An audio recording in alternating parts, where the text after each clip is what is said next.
Hello students, myself Professor Ankur. I welcome all of you for the gate sum session of analog circuits. We are going to solve sums today on BJT gate based session. So let's start with BJT sum session 3.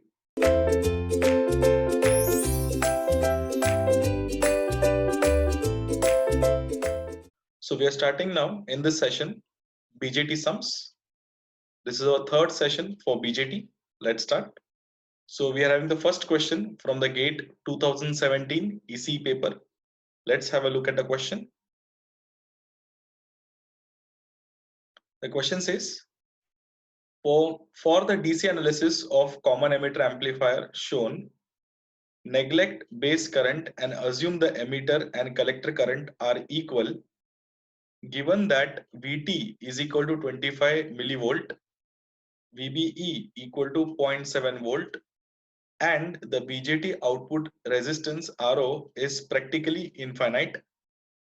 Determine the condition, the mid-band voltage gain magnitude AV VO by VI.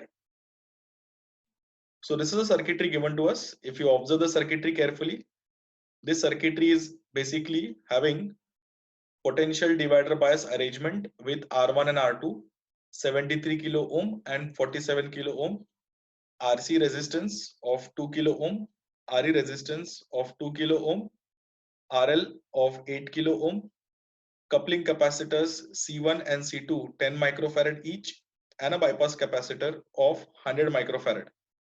So we are supposed to find the voltage gain. So if I want to go for calculation of mid-band voltage gain, I'm basically interested in the value of IE or IC. So as per the hint given in the question, we are supposed to assume IE and IC equal because we are neglecting the impact of base current. So this implies that the value of beta is going to be very, very high because alpha becomes 1. So automatically, if alpha becomes 1, then the beta becomes very, very high. So using this small trick, we are going to get the value of emitter current and we are going to solve further. So let's go for the solution. So as I've said, since the base current is very small, you will get IC is equal to IE and alpha equal to 1. So the beta becomes very, very high. I'm considering it as infinite. Under this situation, I can get the value of IE as VTH minus VBE by RE. So this is a small adjustment for the calculation of emitter current when the beta value becomes very high. So how do you get the value of VTH? The VTH can be obtained from VCC R1 and R2, where the value of VTH will be VCC into R2 divided by R1 plus R2.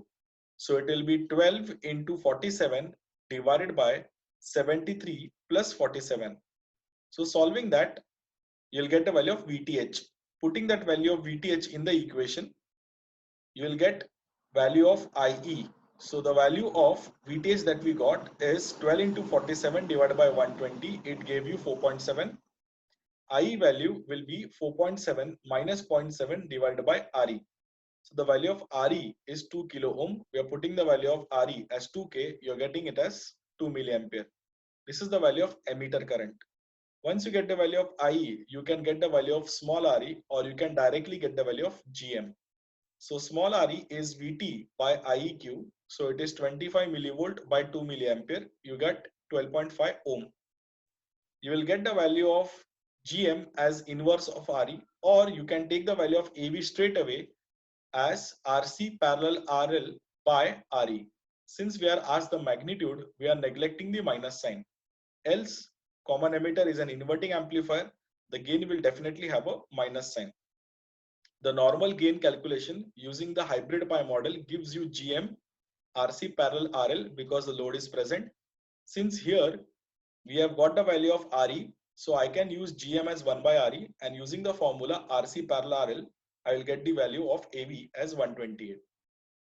Let's go for the next sum. The next sum is GATE 2017 EC paper for 2 marks. Let's have a look at the question. The question is, consider the circuitry shown in the figure. So let's have a look at the circuitry. Assume VBE Assume base to emitter voltage VBE equal to 0.8 and the common base current gain alpha of the transistor as unity. We are supposed to find the value of VCE voltage in volts. So if you observe the circuit diagram carefully, this question is from a potential divider bias arrangement. From the potential divider bias arrangement, if you can observe, the input voltage can be represented in the form of Thevenin's voltage VTH and a Thevenin's resistance RTH. So the input side has to be replaced with the impact of Thevenin. So we have to go for a solution. Alpha is equal to 1. The value of beta automatically becomes infinite. We'll get the value of VTH as VCC into R2 by R1 plus R2. So it will be 18 into 16 divided by 16 plus 44. You'll get the value of VTH as 4.8 volt. Substituting the value in the equation of IE, which is VTH minus VBE by RE. So it is 4.8 minus 0.8 divided by RE, which is 2 kilo ohm. We'll get the value of IE as 2 milliampere. So automatically you will get the value of VCE is equal to VCC minus IC into RC plus RE, because alpha is 1, so IC is same as IE. So automatically you will get the value of VCE as 6 volt. Next question. The next question is from the GATE 2015 ECE paper. Let's have a look at the question. The question is, in the circuitry shown, so let's have a look at the circuitry. So there's a circuitry here. I1 is equal to 80 milliampere and I2 is equal to 4 milliampere. The transistors T1 and T2 are actually identical. Assume the thermal voltage VT is 26 millivolt at 27 degrees Celsius. At 50 degrees Celsius, the value of voltage V12 equal to V1 minus V2 in millivolt is. So we are supposed to find the potential difference between the node values of V1 and V2, that is our V12, but the calculation has to be done at 50 degrees Celsius and the data for VT is available at 27 degrees Celsius. So we have to be very careful during the calculation. Let's check how do we solve this. If you observe the diagram carefully, the current I1 and I2, if you observe carefully, the current I1 and I2, they are actually looking as if they are like the collector currents of the two transistors. So when I start with the solution, if you can express the collector current in the standard form, it can be represented like this. So the value of I1 can be taken as Is e raised to VBE1 by nu times Vt. Similarly, the value of I2 can be equal to Is e raised to VBE2 by nu times Vt. So in this, we are having a small assumption that the base currents are going to be very small and we are neglecting it.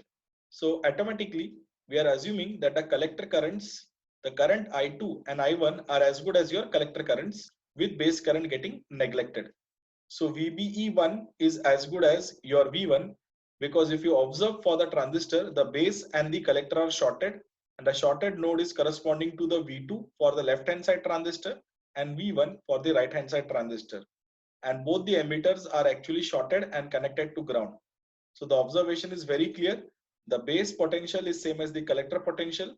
The collector potentials are same as the node potentials V1 and V2. So now if I see VBE as VB minus VE, so VB is same as VC, hence your value of VCE is same as VBE. So eventually VBE is equal to V1 and VBE2 is equal to V2.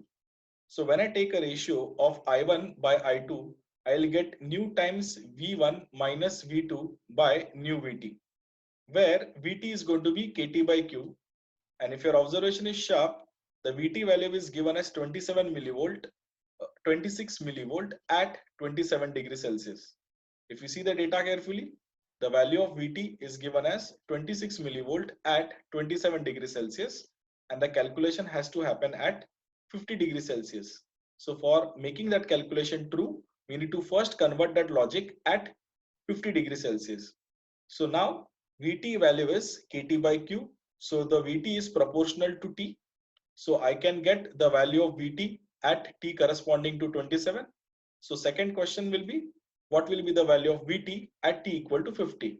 So it is as good as solving using the concept of proportions.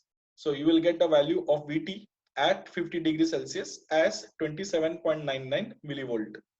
So automatically, when I put that value, you will get the value of Vt as 27.99 millivolt at 50 degrees Celsius. We know the value of I1, we know the value of I2. So now you can easily get the value of V1 by V2.